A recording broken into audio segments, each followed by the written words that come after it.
and I am here at one of America's truly great mysteries. And I speak, of course, the Georgia Guidestones, often referred to as America's Stonehenge. To this day, there is no proof of who erected this and exactly what it means. So let's take a closer look.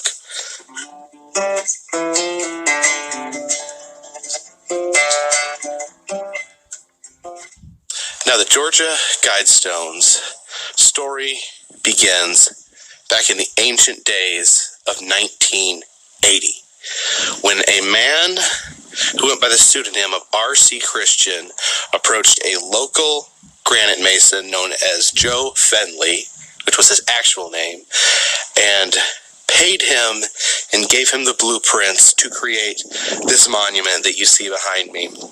And Joe Fenley claimed that he did not know the meaning, that he did not know why he was building this, but he was working for a paycheck. He took the plans and built them exactly as planned.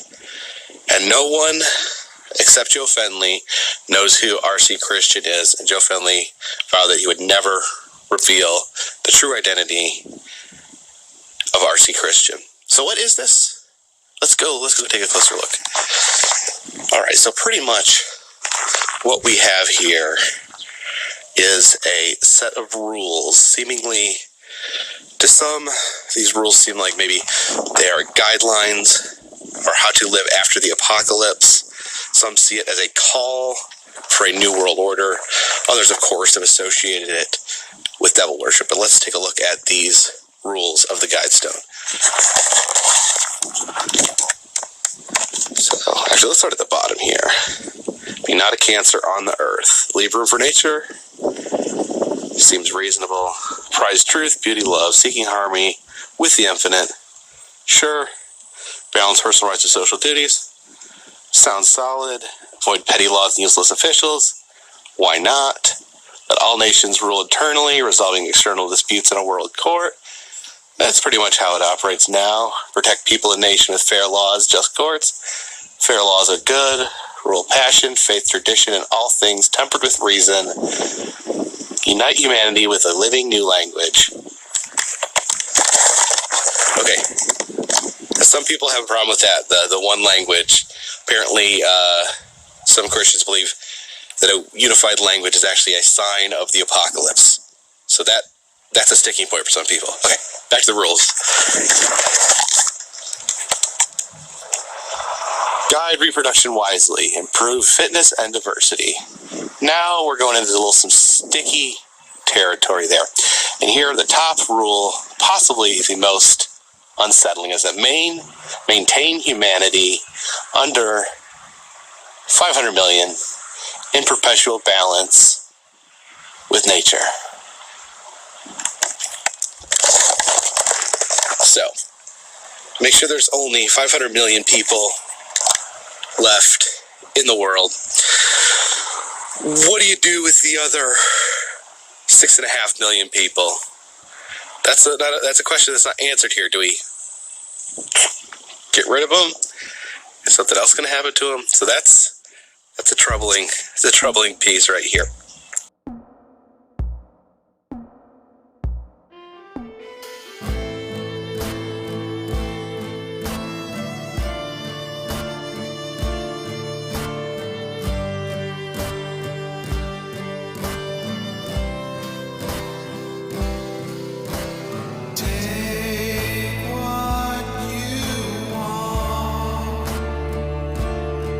But it's never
Across the country suddenly closed, supposedly a result of plumbing problems, they said. Tonight, Hillsborough County Commissioner, who worked with Walmart for years, says he has plenty of questions. ABC Action News investigator Adam Walser joins us live with what he's learned. Adam? Well, Brenton, in Midland, Texas, which until Monday was home to one of the top 10 busiest Walmart stores in the country, the city building official told me his plumbing inspector was sent away when he offered to help secure permits. While the company claimed to have plumbing problems, a longtime employee of a tax service located in that store said she never saw a plumber or an out-of-order restroom in 3 years. Now, this was the scene at the Brandon Walmart Monday night during a 5-hour store closing sale. That store pays more than $243,000 a year in Hillsborough County ad valorem taxes and collects many times that amount in sales tax revenues. The store appeared to have been fully stocked with perishables when the sudden closure was announced. Fresh-cut flowers were on hand at the Tulsa store. The I-team has learned that no plumbing permits have been pulled in any of those cities. Permits in Midland, Texas showed that 70 plumbing fixtures were just replaced in an 8-week period 3 years ago. That store never closed during the renovation. Hillsborough County Commissioner Victor Chris says Walmart officials didn't even mention plumbing issues when they reached out to him to inform him that 400 people would lose their jobs. Get if it ever forced this upon us.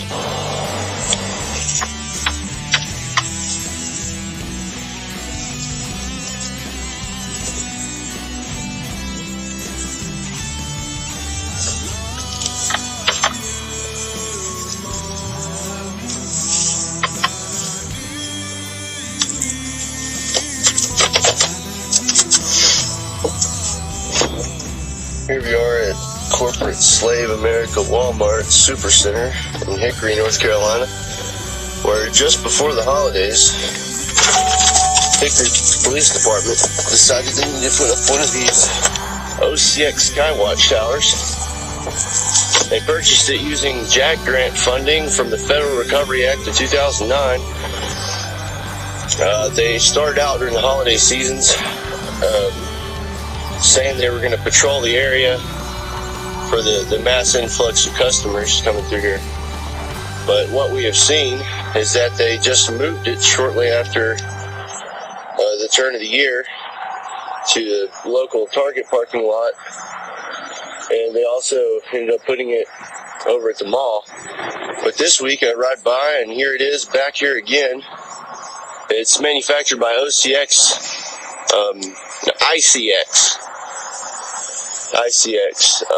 They are a Department of Homeland Security contractor. I don't believe they're out here today, or else they would have already started a conversation with me. I talked to them before. All they really had to say was that it was, quote, operational.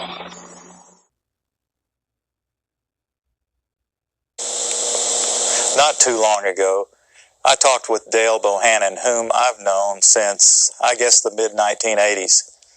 And he told me something very interesting that he found back in the fall of 2000 while he was on a business trip. Listen to this, folks. I was pulled to the side road, which was a new cut gravel dirt road in front of a business, a builder supply business, actually top-notch builder supply in Madison, Georgia. To my right, this was previously was a soybean field, and this little new cut road divided this field, and the right side of the road was filled with which I thought was portable toilets. I never looked at them that close. Same in color, maybe black, but which was an odd color. And I was sitting there going over my notes, and a van pulled alongside of me that turned out to be the property owner. And he greeted me, and he was by himself, and so we had a good little dialogue there, and I asked him about the field of black boxes. What were they? Because I'd never seen anything like that. And his statement was that if he told me, I would be one of few people in Madison, Georgia that knew about them. And he says they're disposable coffins, I believe he told me. And he says there's 100 at that time. He said there was 125,000 there. And they were stacked. He told me 15 high. I asked him who owned them, and he stated that the CDC owned them and that they were leasing his land for storage. And he said his brother worked with the CDC in Atlanta and had been asked by the CDC to do a 3-year extension to place temporary morgues all across the nation. So in January of this year, 2005, we decided to drive to beautiful Madison, Georgia and take a look for ourselves. It was on a Sunday and no one was around, with the exception of this one pickup truck that was coming out the narrow road that we were going in on next to this field. We flagged down the pickup truck, and it was providential that the driver of this pickup truck turned out to be the son of the man that owned this field. So naturally, we started asking him questions. And he told us that not long ago, there had been as many as 500,000 of these grave liners or disposable coffins. We asked him for permission if we could look around, and he said yes. So we did. We're just getting an idea for the size of these boxes. What could these boxes be used for? Well, they're called casket liners. And that's an interesting term, isn't it? It's a casket liner. When I first heard the term casket liner, I thought perhaps a lining for a casket. But this is too big to be on the inside of a casket. So certainly this could be used as a casket. This is an inexpensive casket. And you can see the size here. There's lots of room.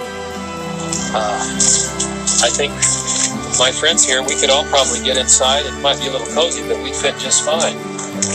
Which tells me that these liners can be used for more than just one. And one more time. What kind of liners are these?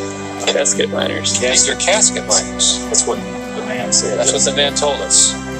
And we're told that there were about 500,000 out here.